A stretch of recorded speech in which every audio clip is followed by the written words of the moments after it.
갑자기 열쇠를 어디에 두었는지 기억이 나지 않거나 친한 친구의 이름이 당장 떠오르지 않아 당황했던 경험 있으신가요? 나이가 들면서 이런 작은 실수들은 그저 자연스러운 노화의 일부라고 생각하며 대수롭지 않게 넘기는 경우가 많습니다. 하지만 혹시 이런 사소해 보이는 변화들이 사실은 우리 몸이 보내는 중요한 신호, 즉 우리가 절대 무시해서는 안 될 조용한 속삭임일 수 있다는 생각해 보셨나요? 사랑하는 사람들의 얼굴이나 소중한 추억을 잊어버리고 정료하게 생각하는 능력을 잃을지도 모른다는 상상은 정말 고통스러운 현실입니다. 이런 두려움은 나이가 들수록 더욱 커질 수밖에 없죠. 하지만 여기서 중요한 점은 이러한 초기 신호들을 미리 알아차리는 것이 우리에게 힘이 될 수 있다는 사실입니다. 이는 두려움이 아니라 지식을 통해 적극적으로 대처할 수 있는 기회를 의미합니다. 이번 영상에서는 어르신들이 절대 간과해서는 안 될 치매의 초기 징후 7가지에 대해 이야기해 볼까 합니다. 이 신호들은 단순히 무작위로 일어나는 일이 아니라 일찍 발견할수록 큰 차이를 만들 수 있는 중요한 지표들입니다. 부디 이 영상을 끝까지 시청해 주세요. 여러분을 놀라게 할 만한 정말 중요한 정보가 마지막에 기다리고 있습니다. 우리가 살펴볼 첫 번째 중요한 신호는 바로 일상생활에 지장을 주는 기억력 감퇴입니다. 단순히 어제 뭘 먹었는지 잠시 잊어버리는 것과는 차원이 다릅니다. 최근에 들은 정보를 잊어버리거나 중요한 날짜나 행사 혹은 친한 사람들의 이름을 반복적으로 잊는 것을 말합니다. 예를 들어 방금 나눈 대화 내용을 잊고 몇 분 뒤에 같은 질문을 또다시 하는 경우가 여기에 해당될 수 있습니다. 어머님들이 오늘 아침에 딸이 다녀갔는데도 딸이 언제 오냐고 계속 묻거나 손자, 손녀들이 다녀간 것을 잊고 언제 왔었니 하고 다시 물어보는 식이죠. 또는 매일 장을 보러 다니던 동네 시장 가는 길을 갑자기 헷갈려 하거나 그동안 함께 사용하던 가전제품의 사용법을 잊는 등 평범하고 익숙했던 일에 혼란을 느끼는 경우가 대표적입니다. 모의 기억력 감퇴는 단순한 건망증이 아니라 한 검어의 일상생활의 흐름을 방해할 정도로 반복적이고 심각하게 나타나는 것이 특징입니다. 이럴 때는 작은 노력이 큰 도움이 될 수 있습니다. 외모하는 습관을 들이고 중요한 약속이나 해야 할 일을 수첩에 적거나 휴대전화의 알림 기능을 활용해 보세요. 뇌를 활성화하는 퍼즐이나 독서, 새로운 것을 배우는 활동도 기억력 유지에 좋습니다. 그리고 무엇보다 중요한 것은 가족들과 이런 변화에 대해 솔직하게 이야기하고 함께 해결책을 찾는 것입니다. 살아가는 사람들과의 대화는 정신건강에 큰 활력이 됩니다. 두 번째로 주목해야 할 신호는 계획을 세우거나 문제를 해결하는 데 어려움을 겪는 것입니다. 두려움은 평소에는 능숙하게 처리했던 복잡한 일들이 갑자기 어렵게 느껴지는 경우가 있습니다.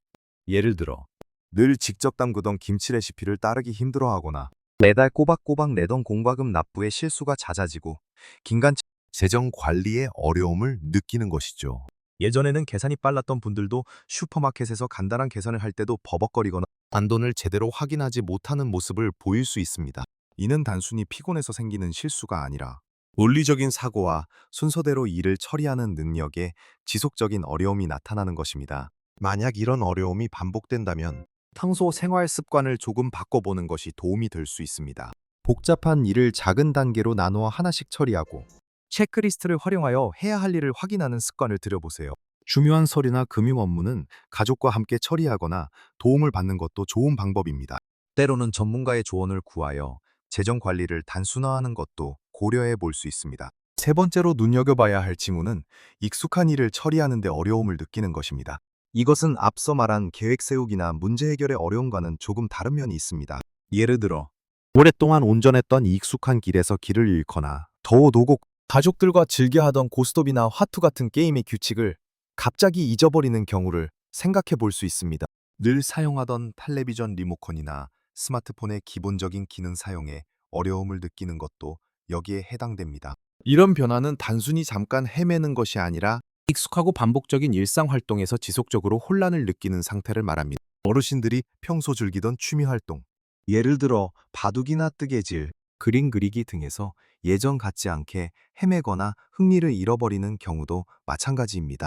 이런 상황을 마주했을 때는 무작정 당황하기보다는 스스로에게 너그러워지는 것이 중요합니다. 너무 완벽하게 하려고 애쓰기보다는 하던 일들을 더 단순하게 만들고 잘 안 될 때는 가족이나 주변 사람들에게 도움을 청하는 데 주저하지 마세요. 또한 평소에 즐기던 활동들을 계속 유지하고 새로운 취미를 시도하며 뇌를 자극하는 것도 좋습니다. 몸을 움직이는 활동, 즉 규칙적인 산책이나 가벼운 체조도 뇌 건강에 긍정적인 영향을 미친답니다.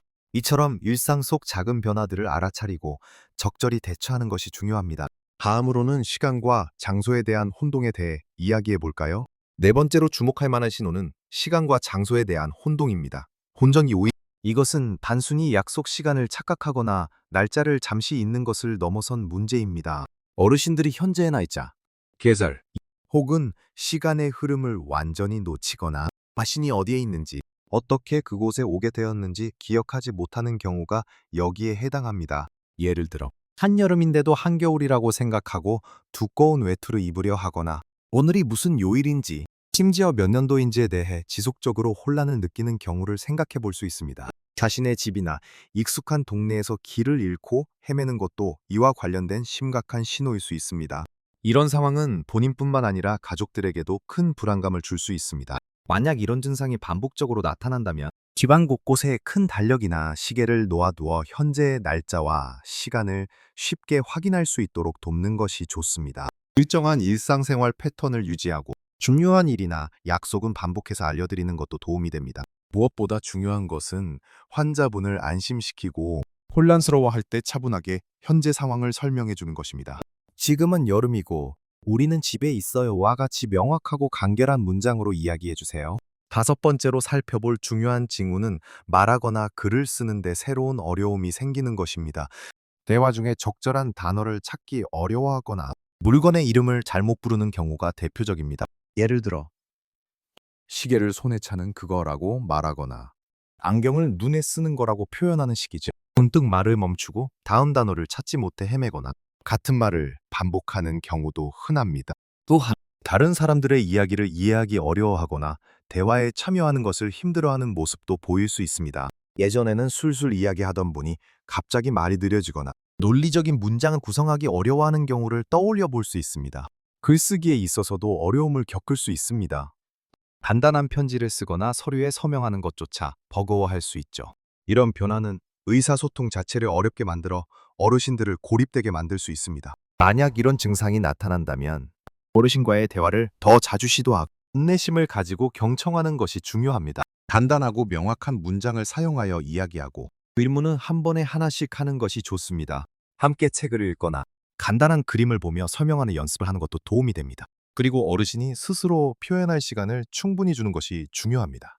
뜸은 급하게 말을 끊거나 답을 재촉하지 마세요. 그저 옆에서 함께 있어주는 것만으로도 큰 위로가 될 수 있습니다. 이러한 언어적 어려움은 초기에 발견하고 소통하는 방식을 조절하는 것만으로도 생활의 질을 크게 높일 수 있습니다. 다음으로는 판단력 저하나 감정 변화에 대해 알아보겠습니다. 여섯 번째로 우리가 주의 깊게 살펴봐야 할 신호는 판단력 저하 또는 나쁜 판단을 하는 것입니다. 이는 단순히 한두 번의 실수가 아니라 일관성 없는 비합리적인 결정을 내리거나 상황을 제대로 판단하지 못하는 패턴을 말합니다. 예를 들어 평소에는 절약하던 분이 갑자기 홈쇼핑에서 필요 없는 물건을 잔뜩 구매하거나 전화금융 사기 같은 보이스피싱에 쉽게 속아 많은 돈을 잃는 경우가 여기에 해당됩니다. 또한 날씨에 맞지 않는 옷을 입거나 개인 위생 관리에 소홀해지는 모습도 이러한 판단력 저하의 징후일 수 있습니다. 추운 겨울에 얇은 옷을 입고 나가려 하거나 샤워나 세수를 게을리하는 모습은 단순히 귀찮아서가 아닐 수 있습니다. 위험한 상황을 인식하지 못하는 경우도 있습니다. 예를 들어 가스불을 켜놓고 잊어버리거나 길을 건널 때 주변을 살피지 않는 등의 행동도 판단력 저하와 관련될 수 있습니다. 이러한 변화가 보인다면 어르신의 재정 관리에 가족이 좀 더 관심을 가지고 도움을 드려야 합니다. 중요한 결정은 혼자 내리도록 하기보다는 가족이 함께 상의하고 대안을 제시해 주는 것이 좋습니다. 집안의 안전을 점검하고 위험 요소를 미리 제거하는 것도 중요합니다. 어르신 스스로가 위험에 노출되지 않도록 주의를 기울여야 합니다. 이러한 변화는 본인의 안전과 재산 보호에 직결될 수 있으므로 예나나 무엇보다 신중한 접근이 필요합니다. 마지막 일곱 번째 징후는 기분이나 성격의 변화입니다. 치매는 뇌 기능의 변화로 인해 감정이나 행동에도 영향을 미칠 수 있습니다. 평소에는 온화하고 사교적이던 분이 갑자기 쉽게 짜증을 내거나 의심이 많아지고 우울해하거나 불안해하는 모습을 보이는 경우가 있습니다. 특히 낯선 환경이나 예측 불가능한 상황에서 더 쉽게 혼란스러워하거나 분노를 표출하기도 합니다. 자신이 물건을 잃어버리고도 가족이 숨겼다고 의심하거나 평소 즐기던 취미 활동이나 모임에 흥미를 잃고 외부 활동을 피하려 하는 것도 중요한 신호입니다. 이전에 활동적이던 분이 갑자기 집에만 있으려 하거나 친구들과의 만남을 피하는 등의 사회적 위축이 나타날 수 있습니다. 이러한 변화는 노년기의 우울증과도 겹쳐 보일 수 있지만 치매의 초기 징후일 수도 있으므로 주의 깊게 관찰해야 합니다. 만약 이런 기분이나 성격의 변화가 지속적으로 나타난다면 무엇보다 어르신이 사회적 관계를 계속 유지할 수 있도록 돕는 것이 중요합니다. 좋아하는 취미 활동을 계속 격려하고 편안하고 예측 가능한 환경을 제공해 주세요. 가족이나 친구들과의 대화를 통해 정서적인 지지를 보내는 것도 큰 도움이 됩니다. 그리고 만약 이러한 기분 변화가 심각하거나 일상생활에 큰 지장을 초래한다면 전문가의 도움을 받는 것을 주저하지 마세요. 정신건강의학과나 신경과 전문의와의 상담을 통해 정확한 진단과 적절한 치료 방법을 찾는 것이 매우 중요합니다. 이제 우리는 일상생활에 지장을 주는 기억력 감퇴부터 시작해서 계획 세우기나 익숙한 일 처리의 어려움, 그리고 시간과 장소에 대한 혼동, 말하기와 쓰기에서 새로운 문제 발생, 판단력 저하, 그리고 마지막으로 기분이나 성격의 변화에 이르기까지 곡선행 어르신들이 절대 무시해서는 안 돼 7가지 치매 초기 징후에 대해 자세히 이야기해 보았습니다. 이 모든 신호들은 마치 우리 몸이 보내는 조용한 경고음과 같습니다. 물론 이 중 한두 가지 증상이 있다고 해서 바로 치매라고 단정할 수는 없습니다. 하지만 이러한 변화들이 지속적으로 나타나고 점점 심해진다면 이는 단순한 노화의 과정이 아닐 수 있다는 것을 기억해야 합니다. 가장 중요한 것은 바로 조기 발견과 적극적인 대처입니다. 많은 분들이 혹시라도 치매 진단을 받을까봐 두려워하거나 가족에게 부담을 줄까봐 숨기려 하는 경우가 많습니다. 하지만 초기 단계에서 발견하면 진행 속도를 늦추거나 증상을 완화할 수 있는 다양한 방법들이 있습니다. 건강한 생활 습관을 유지하고 뇌를 자극하는 활동을 꾸준히 하며 무엇보다 가족과 주변 사람들의 관심과 사랑이 큰 힘이 됩니다. 혼자 고민하고 숨기기보다는 사랑하는 가족들과 솔직하게 이야기하고 함께 지혜를 모으는 것이 가장 중요합니다. 기억하세요.